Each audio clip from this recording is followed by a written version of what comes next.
suv tejovchi texnologiyalar va ularning afzalliklari. Egatlab sug'orish jarayonida infiltratsiya va bug'lanish sababli ko'p suv isrof bo'ladi.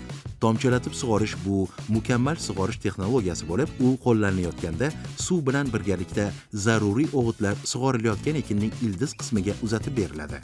Paxta va bug'doyning hosildorligi 30% gacha, mevali daraxtlar va sabzavot ekinlarining hosildorligi 50% gacha oshadi. Gektardan o'rtacha 25-30% gacha mineral o'g'itlar tejab qolinadi. 30-35% gacha yonilg'i va moylash materiallari va mexanizatsiya resurslari ham tejaladi. Va eng asosiysi, har bir gektardan 40-60% gacha suv, 200-300 ming so'mlik ishchi kuchi iqtisod qilinadi.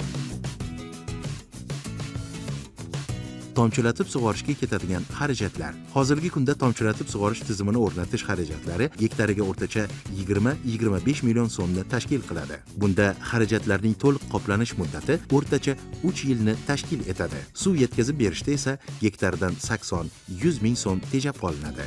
Paxta maydonlarida tomchilatib sug'oriladigan maydonning har bir gektari uchun fermerga davlat tomonidan 8-12 million so'm oralig'ida subsidiya to'lab beriladi. Tomchilatib sug'orishni tatbiq qilgan fermer xo'jaligi yer maydoni 5 yilga yer solig'idan ozod qilinadi hamda 5 yil muddatgacha maqbullashtirilmaydi. Fermer xo'jaliklari tomonidan paxta maydonlarida tomchilatib sug'orish texnologiyasini joriy qilish bo'yicha tijorat banklaridan olingan kredit mablag'larining foiz stavkasining 5% gacha bo'lgan qismi qoplab beriladi.